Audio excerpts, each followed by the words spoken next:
नमस्कार। भारत का नया केंद्रीय बजट आ चुका है और देखें, ये सिर्फ नंबर्स की कहानी नहीं है। ये असल में देश के भविष्य का एक रोड मैप है। तो चलिए मिलकर समझते हैं कि 2026-27 का ये बजट भारत को किस तरफ ले जाने की कोशिश कर रहा है और इसके पीछे की बड़ी सोच क्या है। इस पूरे बजट की नींव आप कह सकते हैं एक बड़े विजन पर रखी गई है, विकसित भारत। अब इसका मतलब सिर्फ आर्थिक तरक्की करना नहीं है। लक्ष्य एक ऐसा विकसित भारत बनाने का है जहां बड़े बड़े सपनों को पूरा करने के साथ साथ ये भी पक्का किया जाए कि विकास का फायदा हर एक नागरिक तक पहुंचे। सरकार की जो आर्थिक सोच है उसे ये एक लाइन बहुत अच्छे से बताती है। इसका मतलब एकदम साफ है, टाल मटोल नहीं, सीधा एक्शन। सिर्फ बातें नहीं बल्कि जमीनी सुधार। और ऐसी घोषणाएं नहीं जो बस सुनने में अच्छी लगें, बल्कि ऐसे फैसले लेना जो लंबे समय में लोगों के काम आए। तो चलिए देखते हैं कि हम इस बजट को कैसे समझने वाले हैं। सबसे पहले हम विकसित भारत के विजन पर नजर डालेंगे। फिर हम उन 3 कर्तव्यों पर बात करेंगे जो इस बजट की आप कह सकते हैं आत्मा है। और आखिर में इन सारी योजनाओं को हम आंकड़ों की कसौटी पर परखेंगे।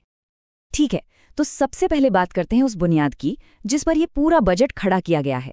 ये बजट 3 मार्गदर्शक सिद्धांतों या कहें कि 3 कर्तव्यों पर आधारित है। वित्त मंत्री के मुताबिक ये बजट 3 कर्तव्यों से प्रेरित है। पहला कर्तव्य है अर्थव्यवस्था को तेजी देना। दूसरा, उस तेजी से जो मौके पैदा होंगे उनके लिए लोगों को तैयार करना, यानी उनकी काबिलियत बढ़ाना। और तीसरा कर्तव्य है ये पक्का करना कि विकास की इस दौड़ में कोई भी पीछे न छूट जाए और देश के संसाधन सब तक पहुंचें। चलिए अब पहले कर्तव्य को थोड़ा और गहराई से समझते हैं, यानी आर्थिक विकास। सवाल ये है कि आखिर ये बजट इकोनॉमी को रफ्तार देने के लिए कर क्या रहा है। तो इसके लिए सरकार ने 6 खास एरिया चुने हैं।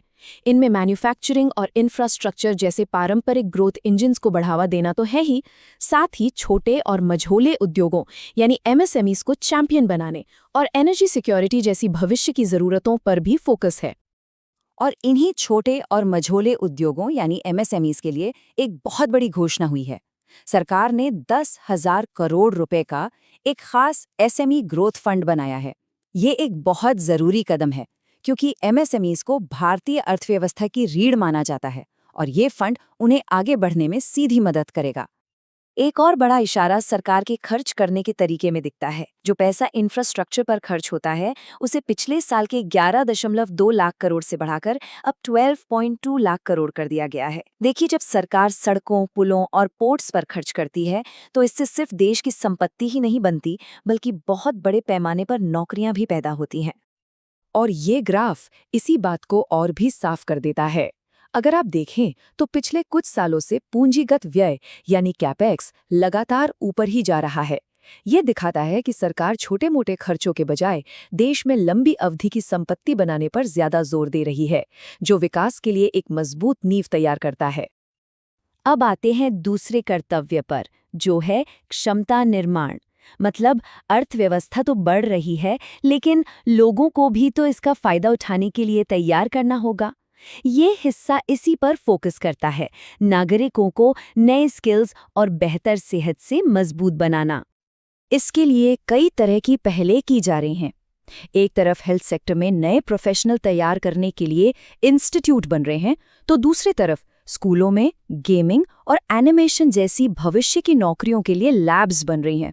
इसके साथ ही खेल और विज्ञान में महिलाओं की भागीदारी बढ़ाने पर भी खास ध्यान दिया गया है। और ये सब कुछ एक ही लक्ष्य की ओर इशारा करता है, विकसित भारत के लिए एक स्किल्ड और हेल्दी वर्कफोर्स तैयार करना। क्योंकि किसी भी देश का भविष्य तो आखिर उसके नागरिकों की क्षमता पर ही टिका होता है ना?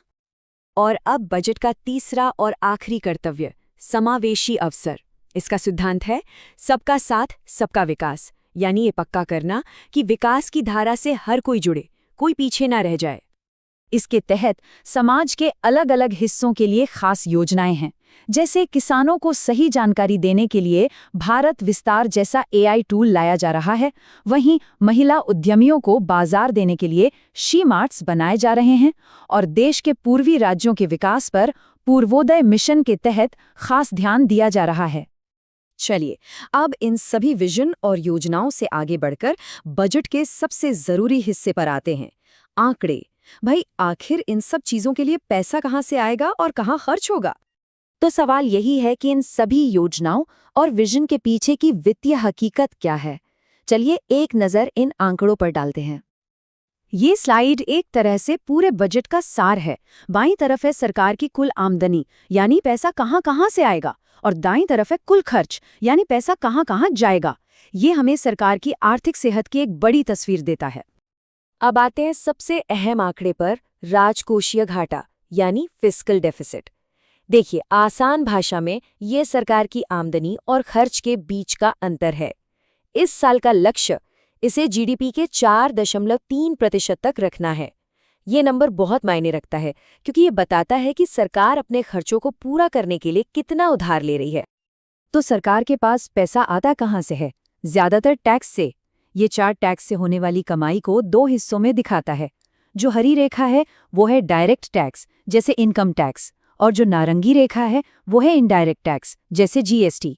ये चार्ट हमें बताता है कि सरकार की कमाई में इन दोनों का कितना कितना हिस्सा है। और आखिर में टैक्स देने वालों के लिए एक बड़ी खबर।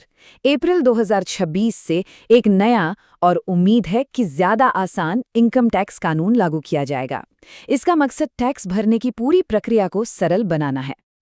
तो कुल मिलाकर देखें तो ये बजट बड़े लक्ष्यों और सबको साथ लेकर चलने की कोशिश के बीच एक संतुलन बनाने की कोशिश करता है। कागज पर योजनाएं तो काफी अच्छी दिखती हैं, लेकिन असली सवाल तो यही है कि जमीन पर इनका असर क्या होगा। इसका जवाब तो आने वाला वक्त ही देगा, और इस पर हमारी नजर बनी रहेगी।